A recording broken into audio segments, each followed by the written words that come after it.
Hi, and welcome to Legal Marketing Minutes. I'm Nancy Myrland, your host. If we haven't met, I'm a marketing, business development, content, social, and digital media speaker, trainer, and advisor to lawyers and law firms. Your time is valuable, so let's get started.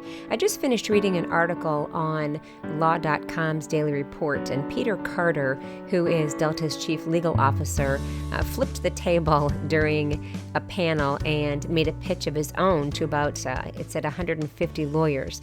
And this was at the National Asian Pacific American Bar Association's Southeast Regional Conference in Atlanta. And he was making a plea to lawyers to figure out project-based billing. And his point was that he needs to know that he's going to make his budget every year. And when they get bills that are unpredictable and that when they don't know what's going to be on them, that it doesn't do him any justice. So he's begging for project-based billing.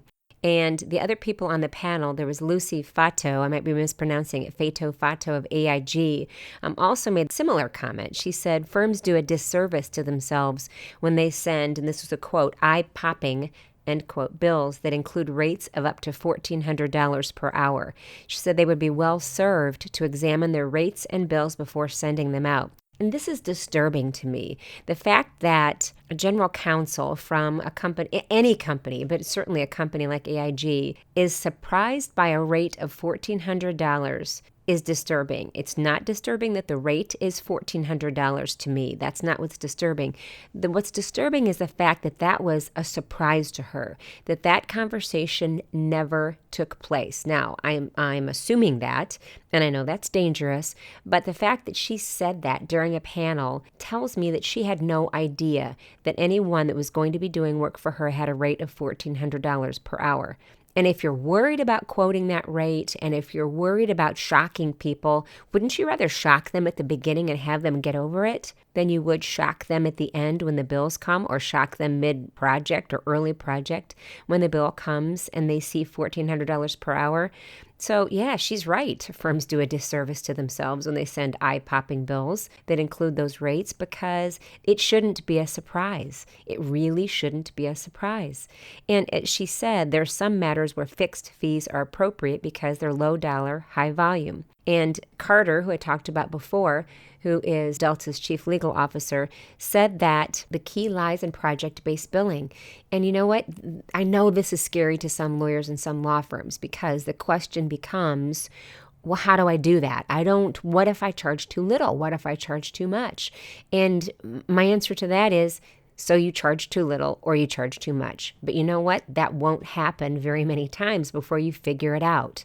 Sometimes you're going to be high, sometimes you're going to be low, but you'll learn a lesson from it. But what's nice is that your client knows. It's predictable to your clients, and there's no surprise when that bill comes. And if you're feeling, if that makes you feel claustrophobic and there's fear involved, and, well, what if I mess up? What if that doesn't represent what we're doing?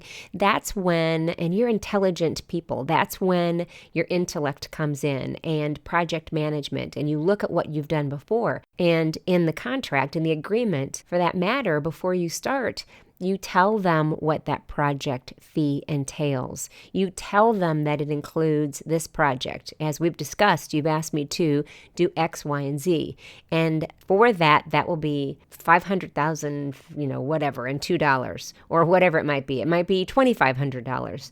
And then what you also do is you set out parameters that go outside of that project. This is where you can protect yourselves. This is where you can go through the learning curve with your client and say, just so you know, if we happen to get into these areas, this is what we'll charge for that. And, we might want to go this first go around, we might want to go ahead.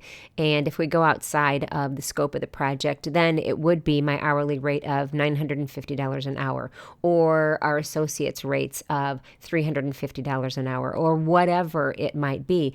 But you can deal with the, scope creep. And if it creeps outside of the project, you can deal with that in an initial contract. And you know what? It's going to take a little practice if you haven't done it so far. But trust me, clients are much happier. But even my clients, when there is a project, when it's able to be defined, then I will definitely quote a project fee. And if it's not, if it's an ongoing project, then I usually give them the choice. And I usually tell them, when somebody asks me what I charge, I'll usually tell them it really depends on what it is we're going to work on. If it's something that has a definite beginning and a definite end, then let's do it as a project fee. And if it's not, if you want to work together on an ongoing basis, we have two choices. The first is hourly, and what I usually say is that is my least favorite because it can be a disincentive to you to pick up the phone or pick up, and that doesn't necessarily mean a phone call, that could mean a text, or send an email and ask me a question. I want you to use me, and I want to be your resource. And what I don't want to have happen, which is what happens with hourly billing, is that some clients can then say, "Oh, I'm not gonna email her with that question because that's gonna cost me money." And I don't ever want to be associated with just pure dollars. That's not my purpose, and that's not your purpose. And then usually I'll tell them, and if it's something you just want to work together on an ongoing basis, then what we might do is have a retainer. And you know what? For what I'm hearing you say, this would be my retainer, and that would include A, B, and C every month, and that would tend to look like this.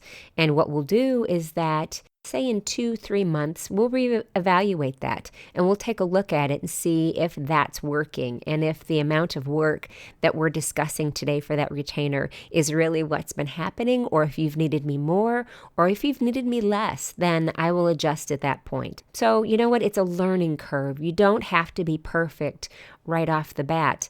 I wasn't perfect right off the bat and I still won't be when I quote project fees. I might go low on something and not understand exactly how much work was going to be involved. But you know what? That's a lesson for me. And it's a lesson for me to then also add what I mentioned a moment ago. You know what? If we go outside the scope of this, then let's talk about what that might look like and what that might cost. Trust me, your clients are going to be so appreciative of your honesty and your willingness to work on their guidelines and within their budget so that there are no surprises.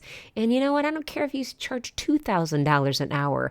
Go ahead and put your project fee, your alternative fee if you want. An alternative fee isn't even necessarily a great term for it anymore. These are just the fees. These are the project fees. These are the retainers. These are the fees that you charge to do the work that you do to help your clients.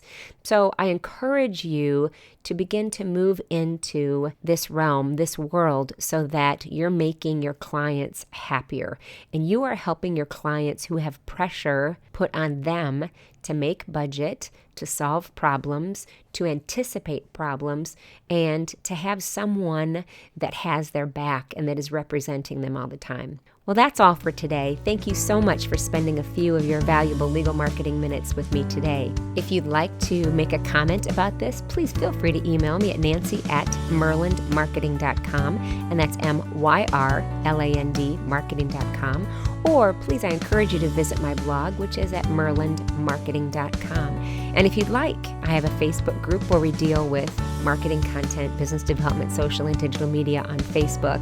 And if you just search, it's called Social Media for Lawyers and Legal Marketers. All right, that's it. Thank you so much. We'll talk to you next time. Bye.